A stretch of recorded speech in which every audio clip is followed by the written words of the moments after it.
Hello po mga kapatid, isang magandang araw, magandang gabi, magandang umaga, kung anumang oras po na mapapanood nyo po ang videong ito. Kumusta po kayong lahat mga kapatid?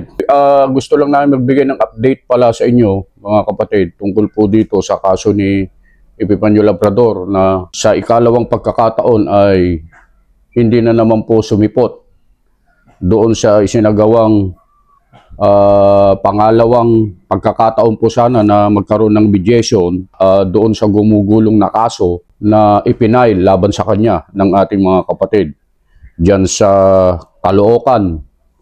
Okay, at muli ay hindi na naman po siya nagpaunlak at maging yung kanyang abogado ay hindi rin po nagpunta. Malalaman natin na noong mga nakaraang araw ay nagsabi siya na kahit 100 pa ang ikaso sa kanya o kaya 1,000,000 ay kayang-kaya daw sagutin ng kanyang abogado.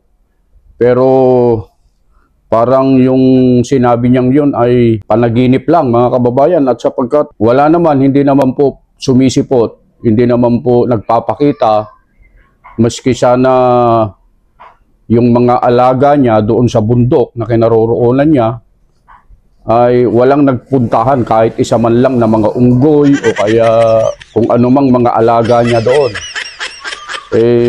Wala po mga kababayan. So, hihintayin natin. Huwag kayong maiinip mga kapatid ha, mga kapatid. Ang dami po kasi nababasa po kami sa comment section na inip na po sila. May proseso po tayo mga kapatid. May proseso po tayo sa batas. Kailangan po natin na sumailalim, kailangan po natin na sumunod sa alituntunin at proseso ng batas. Kaya wag po kayong maiinip. Alam ng Panginoon Diyos kung ano ang kanyang ginagawa at yun ang ating dapat na pagtiwalaan mga mahal po naming mga kapatid. At ngayon nga po ay mayroon tayong ibang i-content para hindi naman, kasi palagi na lang di si Labrador due to public demand. Public demand.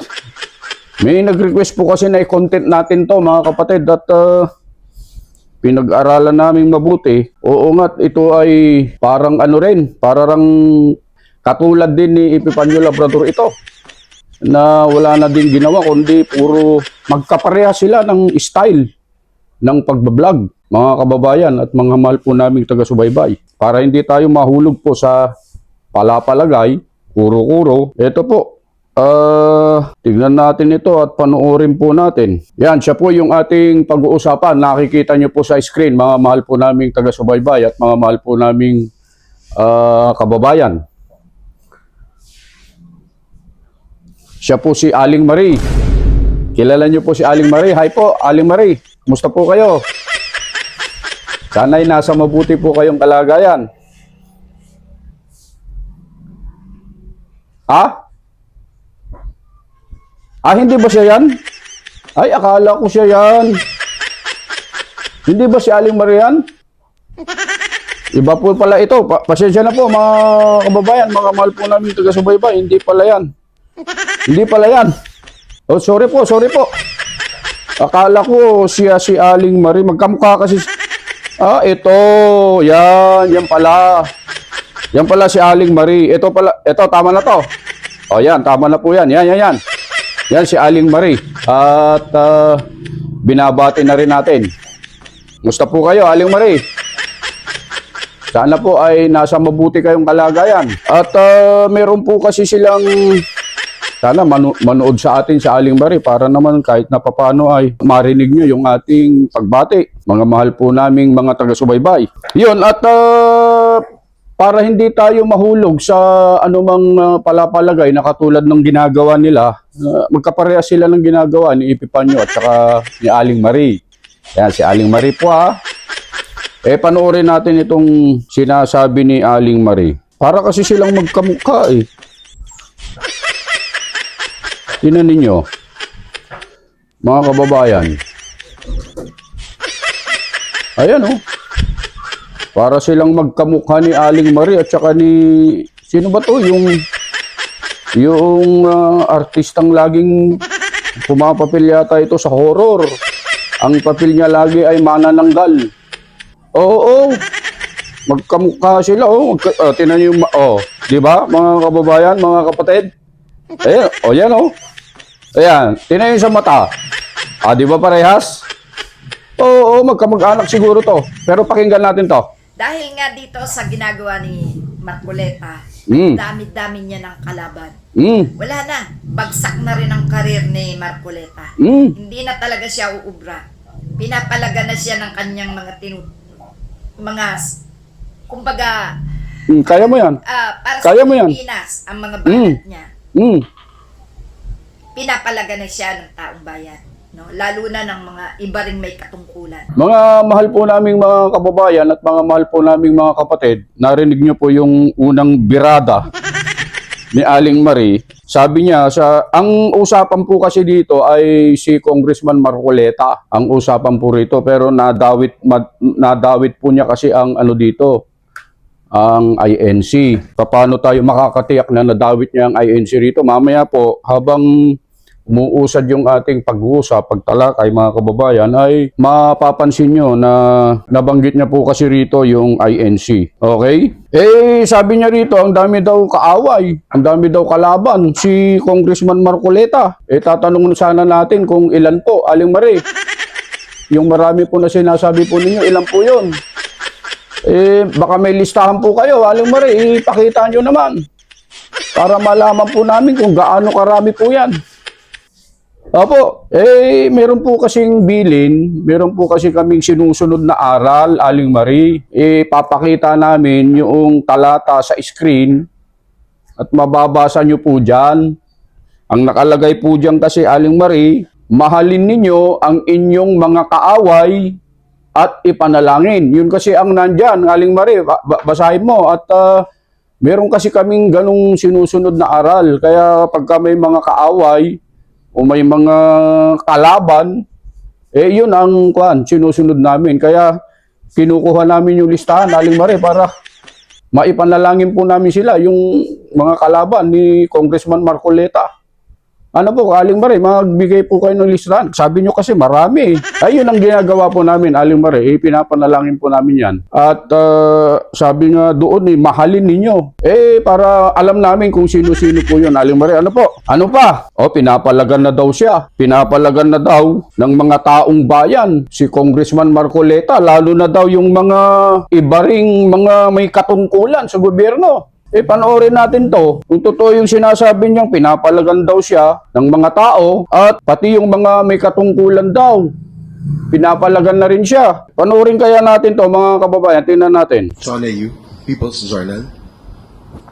Good afternoon, sir. Sir, just would like to get your thoughts on Representative Marcoleta's statement that there is no such thing as the West Philippine Sea.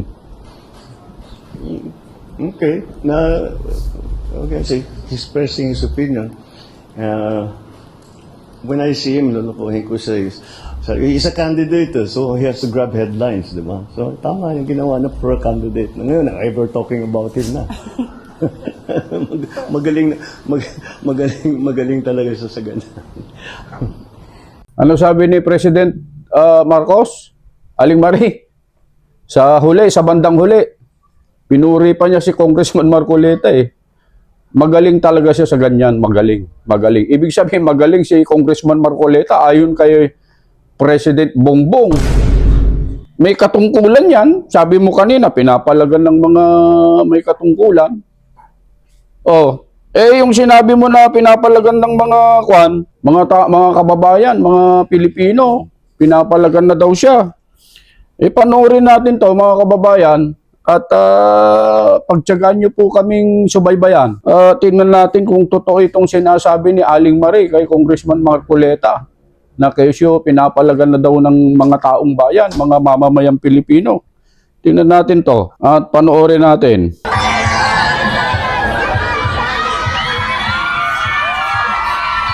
Yan ba yung pinapalagan na tao? Ayan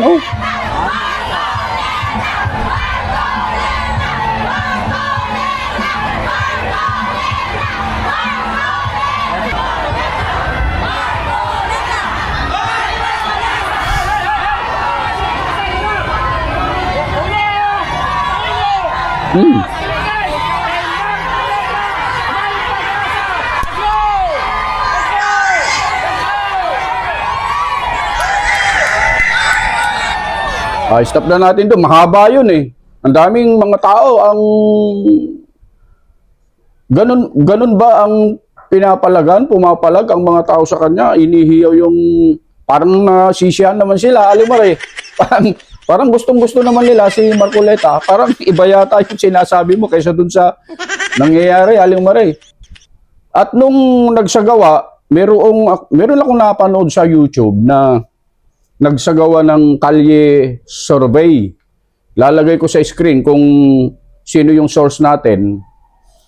At eto, habang nagtatanong yung ating kasama na isang YouTuber din, mga kababayan at mga mahal po naming mga taga-subaybay, ganito yung nangyari. Eto, panoorin mo, Aling Maria. Kasi sabi mo, pinapalagan ng mga tao eh. Eto, kalye sorbe to. Walang nakakaalam nito. Hindi kilala ng tao yung mga tinanong niya. Okay? Eto, pakinggan mo. Kilala niyo ba? Sino siya? Si Marcoleta. Ayun, tumatakbo kasi siyang senador ngayong darating na halal. Pasok ba siya sa Magic 12 niyo? Oo, number 1 yan sa akin. Number 1? Number 1 yan. Bakit number 1? Magaling yan. Magaling. Sige. Kilala niyo ba siya? Siyempre, boboto ko yan. Sino ba yan? Si Marcoleta. Ayun. Bakit niyo iboboto, ma'am? Magaling yan. Magaling yan. Tumatakbo siyang senador ngayong darating na halalan. Pasok ba siya sa Magic 12 niyo? Sa akin, pasok yan. Ayun. Bakit po? Bakit pasok? Gusto ko siya. Gusto niyo siya? Ayun. Sige sir, thank you. Marcoleta. Ayun. Tumatakbo kasi siyang senador ngayong darating na halalan. Pasok ba siya sa Magic 12 niyo? Number 1. Number 1? Uy. Thank you sir. Salamat. Aling Marie. Mukhang iba yata yung sinasabi niyo dito sa mga nangyayari. Ito, ang ipinapakita namin sa inyo, Aling Marie, ay yung mga totoong nangyayari. Okay? Puro prueba ito. Hindi yung sabi-sabi lang, narinig, gano'n, hindi gano'n. Ito ay mga pangyayari ito. Mga totoong, ito'y kalye sorbe ito. Hindi alam nung nagsorbe. Hindi niya kilala yung mga taong sinorbe niya.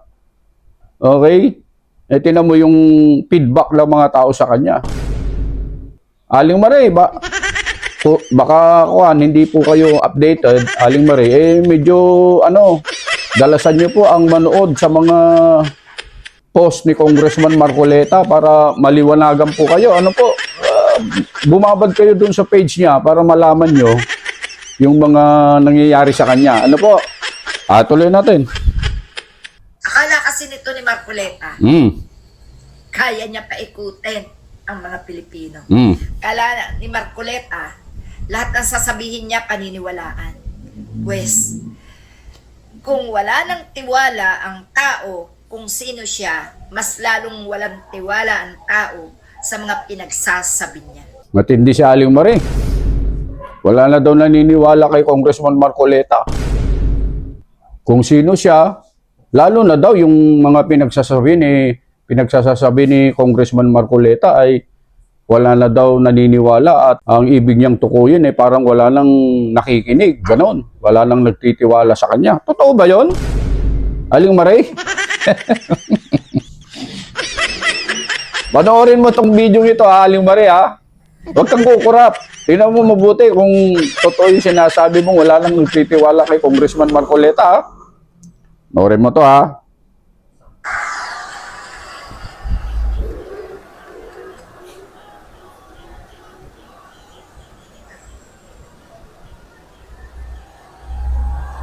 Anong hiyaw ng mga tao?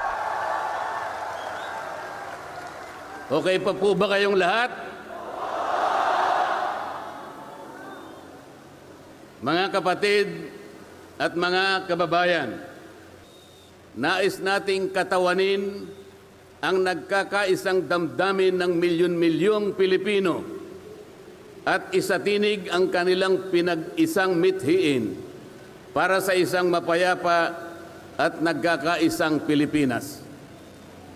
Kaugnay nito, binanggit din po ang ating kagustuhan na ipaalam sa mga opisyales ng ating pamahalaan ang ninanais at pinapangarap na maayos at epektibong paglilingkod at paglutas sa lumalalang kahirapan na pinalubha pa ng katiwalian at korupsyon kalamidad, kriminalidad, bangayang pampolitika at iba pa. Ano, Aling Marie, napanood mo? Kung gaano karaming tao yon, ilang milyon na tao yan ang nagtitiwala at nakikinig kay Congressman Marcoleta. Pagkatapos sasabihin mong wala nang naniniwala sa kanya. Naku, Aling Marie, hindi ka talaga updated. Akala ko ba'y nanonood ka lagi ng mga balita? Kasi doon ka namang magaling sa bali-balita at sabi-sabi. Parang hindi yata nakarating ito sa'yo. Hindi yata naabot ng radar mo itong nangyaring ito. Aling Marie. Oh. Ano pa? Ituloy natin. Yung mga birada ni Aling Marie. Tingnan natin. July 12, inanunsyo na ang ating West Philippine Sea or tayo ay nanalo regarding dito. At doon din ay kinilala ito bilang West Philippine Sea. Kaya itong si Marcoleta, yung mga haka-haka niya, yung mga sinasabi niyang panlilin lang, totoo naman yung sinabi ni Attorney Enzo, mapanlin lang talaga ito si Marcoleta. Kasi eto na, lumalabas na ang lahat ng kanyang mga pinagsasabi na hindi dapat talaga paniwalaan. Aling Marie, yung West Philippine Sea, wala naman tayong problema doon. Kailangan lang maintindihan mo at maunawaan mo kung ano yung sinasabi ni Congressman Marcoleta tungkol sa West Philippine Sea. Atin po talaga yun. Sabi nga ni Congressman Marcoleta, ilalaban natin yan hanggang sa huling patak ng ating dugo dahil atin yan. Okay? Kaya lang, ang ibig sabihin at gustong ipaunawa, i-educate sa mga kababayan nating mga Pilipino ni Congressman Marcoleta, dapat ipatala sa pamdaigdigang pagrehistro ng tungkol sa mga bagay-bagay na ito para maging opisyal. Yun ang gustong ipabatid ni Congressman Marcoleta sa lahat ng mga mamamayang Pilipino. Manood ka. Aling Marie, ilalagay ko yung link sa comment section ng video ukol dun sa paliwanag ni Congressman Marcoleta tungkol dun sa West Philippine Sea. Para kahit papaano ay maintindihan mo, maunawaan mo, wag mong sasarahan kasi yung isip at puso mo. Tanggapin mo yung sinasabi niya para matuto ka. Matutunan mo yung totoo at yung tama. Atin naman po talaga yan. Hindi naman kinu-question ni Congressman Marcoleta yan. Inuulit ko, sabi niya, ilalaban natin yan hanggang sa huling patak ng ating dugo. Ayun lang, kailangan maisaayos. Mailagay sa ayos. Ano, Aling Marie? At ito pa, isa pa, yung nabanggit mo na inasang-ayunan mo pa yung isang vlogger na abogado. Doon sa sinabi niyang tama daw yung isang vlogger na abogado na sinabihang mapanlin lang daw si Congressman Marcoleta. Hindi kaya nanood, Aling Marie, nung tinalakayan tungkol sa vlogger na yan. Aling Marie, panoorin mo ito para kahit papano ay malaman mo ang tungkol sa bagay na yan, kung ano nangyari nung ipinatawag yung abogado na nagsabi sa kanya ng huwag kayong maniniwala sa mga pakulo at panlilin lang ni Marcoleta. Baka panoorin mo ito, Aling Maria, panoorin mo. Hindi mo yata napanood ito, kaya papapanood ko sa iyo. Yan, oh. Panoorin mo to, ha? Kaya lang nung ikaw ay nag-vlog, ito yung title ng vlog mo sa akin eh. Huwag maniniwala sa pakulo at panliling lang ni Marcoleta. Ano ang panliling lang ko, attorney? Public figure ako, pero kailangan malaman ko, sapagkat dito lang may malis ka na eh. Una, hindi mo ako kilala, ikaw hindi rin kita kilala. Pero dito lang the title pa lang. Huwag maniniwala sa pakulo at panlilin lang ni Marcoleta. Attorney, kahit kailan wala akong nilinlang na mamamayan ng Pilipinas. Wala kang karapatan na akusahan mo ako ng ganito. Kung ang pinag-uusapan ay gusto mo lang ma-informahan ang mga nagpa-follow sa iyo kung sino-sinong maraming nagpa-follow. Pwede mo ba sagutin ito muna? Ano yung panlilin lang na sinasabi mo rito? Marami na po kasi akong naging hindi ko ano yung particular na Ito pakikita ko sa'yo, ayan, oh. hindi ko po alam kung anong particular doon na Attorney, gumawa ka ng vlog. yes po, ako po muna. Responsibilidad mo sa public ito, lalong-lalo na yung naniniwala sa'yo. Hindi ako maniwala kung paano mo silang napaniwala. Pero itong sinabi mong ito, may pakulo ako at panlilin lang. Ito yung sagutin mo. Hindi ako naniniwalang hindi mo naalala ito. Mr. Chair? Mr. Chair? Actually po, doon yata yan sa rally ng Iglesia ni Cristo na naging subject din ako po ng programa ninyo sa yung dalawang pong kasama Honorable Congressman Marcoleta. Ako po yung naging subject nyo doon ni Saganang Mamamayan. Kasi ako yung nag-comment na sabi ko, dapat yung Iglesia ni Cristo kung talagang malaki yung mobilization nila, doon nila gawin sa Luneta, huwag sa Liwasan. Yun yung kasi, pag sa Liwasan... Attorney, huwag mong nililihis ang usapan, ano? Hindi, Pinag-usapan yung panlilin lang na sinasabi mo at pakulo. Walang kinalaman yung rally ng INC dito. Doon ko po kita, Honorable Congressman Anong Marcoleta. panlilin lang ginawa ko doon sa rally?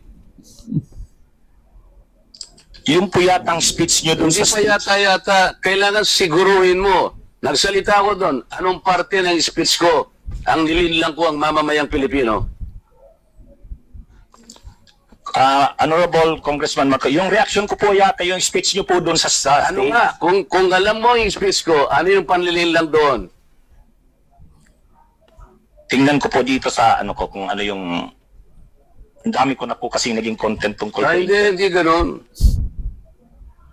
Ako kapag ka sinabi ko, alam ko ang pinagbabasihan ko. Kahit matagal na yon, maaalala ko. Pag nilinlang ako ng isang tao, alam ko. Problema sa inyo, hindi ko nilalat ang vloggers, ano? Ako, hindi ko minamasama yung vlogs. Yan ay part ng, ng ating free speech. Expression. At yan ay ginagaranti ng ating saligang batas. Totoo naman na kapag ka public figures, hindi dapat balat sibuyas. Hindi kagaya ng balat sibuyas ni Kong Barbers, alam ko yan. Pero hindi nangangahulugan. Kailangan i-establish ninyo. I-establish mo. Ikaw ay abogado pa rin, kagaya na sinasabi mo, nagtuturo ka pa sa isang reputabling institusyon. At pagkatapos, tinatanong ko lang ngayon, ikaw ang nagbablog, oh. Basta po tungkol po talaga yung naging topic ko po kayo tungkol doon sa rally ng Ano ANC. nga yung sinabi ko sa rally na nanilang ako ng Pilipino? Wala ka man lang maisip? Ito yung uri mo na hindi kailangan talagang nagbablog, eh. Nami-mislead mo yung mga tao, nililin lang mo yung mga tao. Ang dahilan ay hindi mo man lang masabi kung ano yung aking mga panlilinlang na sinasabi mo rito. Pakulo at panlilinlang. Hindi ganyan yung mga vloggers na kilala ko. Yung mga vloggers umaatake rin sa akin, pero hindi ako balat sibuyas. Sapagkat may basihan ang kanilang sinasabi. Yung pinag-uusapan siguro namin dito. Gusto lang niyang tingnan siguro kung ano yung mga seats ng mga aming pinag-uusapan dito. Hindi ako balat sibuyas, pero ito, wala akong makitang panlilang na ginawa ko sa ating mamamayan. Ikaw, ang lakas ng loob mo na mag-vlog. Abogado ka pa naman. O ano? Gusto, panoorin ko po mamaya itong ano, kung ano Ayun ang hirap sa atin, Mr. Chair, eh. Ano po kasi, Isip-isipin mo, bigla ka na lang gagawa ng isang vlog na ngayon itatanungin kita ng diretso, wala ka man lang masabi, kahit isang panlilin lang. At inaakala mo, baka sakaling doon sa rally. Ibig mo sabihin, naharap ako sa rally pagkalaki-laki para manlilang lang ako ng mamamayang Pilipino? Hindi ka karapat-dapat na abogado, eh. Hindi ka dapat magturo sa Ateneo. Sinasabi ko sa iyo ngayon. Ako hindi ko inaukusahan ng mga vloggers. Kahit masasakit ang sinasabi nila, ngunit merong basihan. Pero ikaw, attorney, dahil sa attorney ka, yan ang sinasabi mo, at nagtuturo ka pa sa isang reputable institution, dito lamang sa title mo, eh. Huwag maniniwala sa pakulo at panliling lang ni Marcoleta. Pagkatapos, tatanungin kita ngayon, kung anong panliling lang ang ginawa ko, wala ka man lang masabi. Kaya naman kitang i-demanda pero hindi na kita pagtitsagaan, eh. kung ikaw lang. Gusto ko lang malaman ng mga tao na walang basihan tong ginagawa mo. Para sa akin, sapat na. Nakabayaran sa'yo. O total, hindi na siya makakimbo, Mr. Chair. Tatigilan ko na siya. Aling Marie, bakit ko ipinapanood sa iyo yan at sa lahat ng mga kababayan nating mga sumusubaybay sa atin? Kasi sa puntong ito, Aling Marie, hindi pala lahat ng vlogger basta-basta na lang magbablog. Aling Marie, kailangan pagka pala may sasabihin tayo, may basihan, may batayan, may ebidensya, may pruweba. Hindi basta-basta lang na narinig, sinabi ni kung sino-sino, nabalitaan ko, hindi pala ganoon. Kaya ako ipinapanood sa ito, Aling Marie, baka magaya ka dito. Kasi sinabi mo rito, manlilin lang si Congressman Marcoleta, baka ipatawag ka ni Congressman Marcoleta rin sa Kongreso at nakita mo yung ginawa ni Congressman Marcoleta sa abogado. Abogado ito. Gisang-gisa, di ba? Kung ako dito, kung ako yon, mahihiya na ako. Baka lalabas na ako at mag-walk out na ako. Kasi napakatitindi yung mga pero wala siyang naisagot na kahit na na panlilinlang. Kasi wala siyang basihan. Baka ganito ka rin, Aling Marie. Kaya ako pinapanood sa iyo ito. Kaya pala, pagka nagbablog tayo, hindi basta-basta, hindi kung ano-ano lang. Kailangan may basihan. Aling Marie, tandaan mo yan, kailangan may basihan ka. May ebidensya ka. Tuloy natin. Para hindi tayo mahulog sa anumang kuro-kuro, palapalagay. Ito, lahat ng mga pinapanood natin para hindi tayo magkamali. Tuloy po natin. Kasi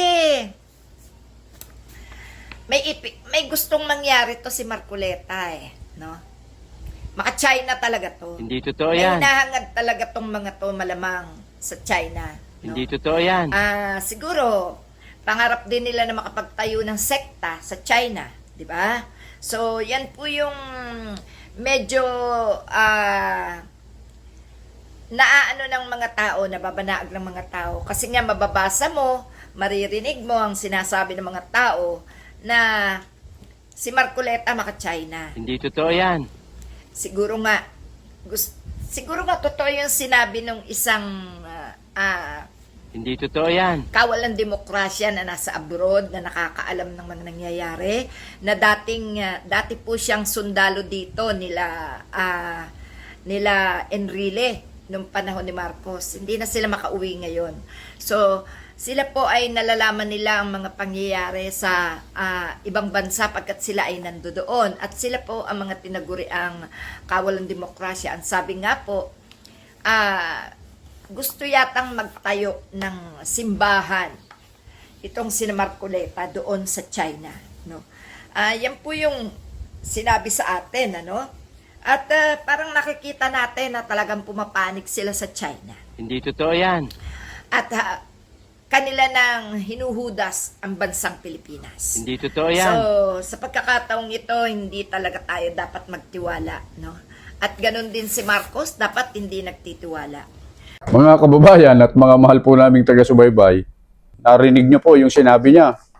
Sabi niya, may gusto daw mangyari si Congressman Marcoleta. Ano daw po yung gusto niyang mangyari? Pangarap daw na makapagtayo ng sekta sa China.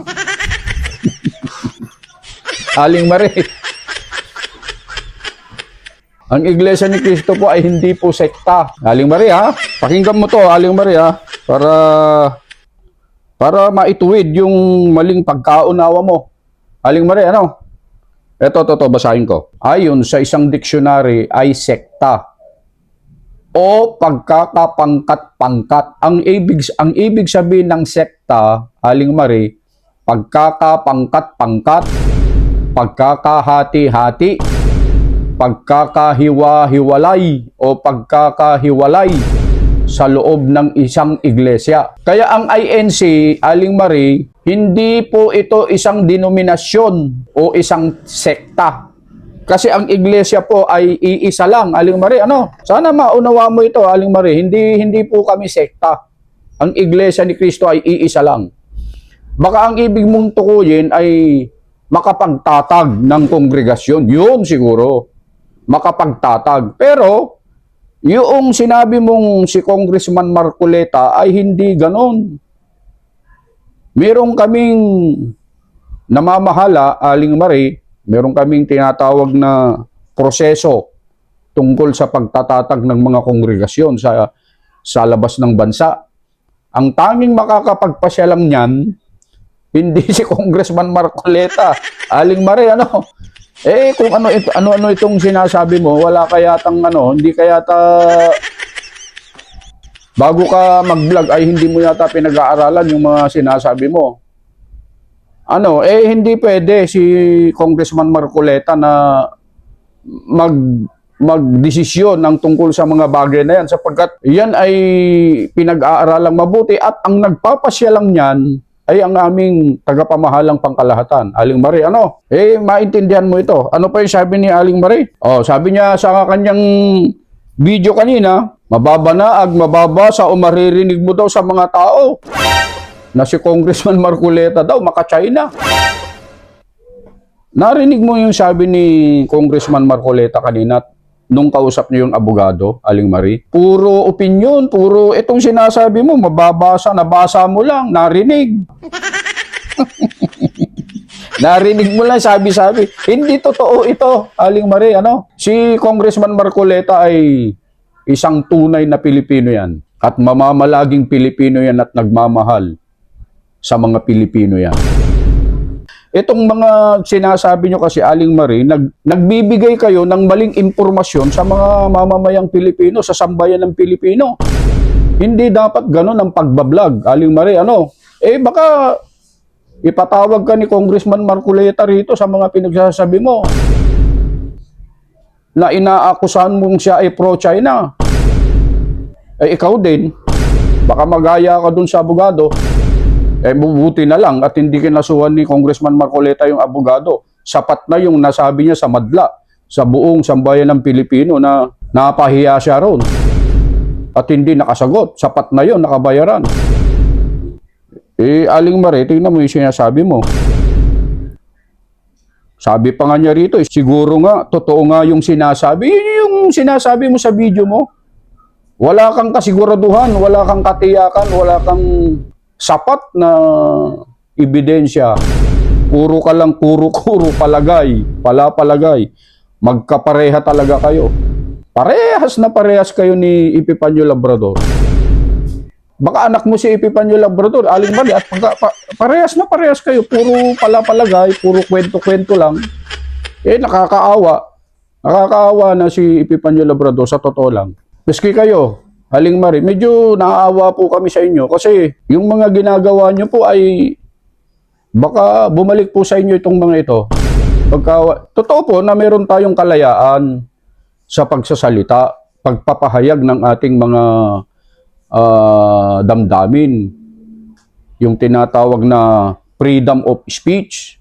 Kaya lang may limitasyon yan, Aling Marie. Hindi tayo dapat magsabi ng kung ano-ano na wala naman tayong sapat na basihan. Yun yung sinasabi ni Congressman Marcoleta na hindi dapat na maging vlogger. Walang sapat na basihan, walang sapat na ebidensya, ngaw-ngaw lang ng ngaw-ngaw, talak ng talak. Parehas kayo ni Epifanio Labrador, Aling Marie. Ano pa yung sabi niya? Gusto yatang magtayo ng simbahan. Itong sina Marcoleta, yan po yung sinabi sa atin. Gusto yata. Aling Marie, ulitin ko po, ang nagpapasya po sa amin sa pagtatayo, lalo na sa mga gusaling sambahan. Sa mga gusaling sambahan, hindi naman po masama yun. Kasi bilin naman at nasa Biblia po yun na kailangan talagang magtayo ng gusaling sambahan. Pero kung mabibigyan kami ng pagkakataon sa pamamagitan ng pagpapatibay ng aming namamahala na magtayo ng gusaling sambahan sa China, wala namang masama doon. Masama ba yun? Ang pinag-uusapan dito, hindi po yung politiko, kundi yung aming relihiyon. Kasi bilin din po, Aling Marie, na ipalaganap. Lalagay ko dyan sa screen. Humayo kayo, sabi doon sa talata na yan. Bilin yan. So, hindi masama kung sakali mang pasyahan ng aming namamahala na magtayo doon. Hindi po masama yun. Bilin pa nga yun ng nasa Biblia pa nga po yun eh. Ano pa? At parang nakikita natin, sabi ni Aling Mari, walang kasiguraduhan. At parang nakikita natin na talagang pumapanig sila sa China. Parang nakikita. Ikaw talaga, Aling Mari, ano? Magkaparehas kayo ni Epifanio Labrador. Magbago ka, Aling Mari. Lahat ng mga sinasabi mo sa vlog mo ay puro lamang opinion at palapalagay mo lang. Wala kang katiyakan, wala kang kasiguraduhan sa mga sinasabi mo. Oh, ano pa sabi niya? At kanila nang hinuhudas ang bansang Pilipinas. Ang sinasabi kasi dito ni Aling Mari, tungkol na naman dun sa West Philippine Sea. Sabi na nga ni Congressman Marcoleta, ilalaban natin hanggang sa huling patak ng ating dugo. Kung hindi sana, kung pro-China sana, sinabi niya, kunin nyo na yung West Philippine Sea. Inyo na yan. Di sana ganun ang sinabi ni Congressman Marcoleta.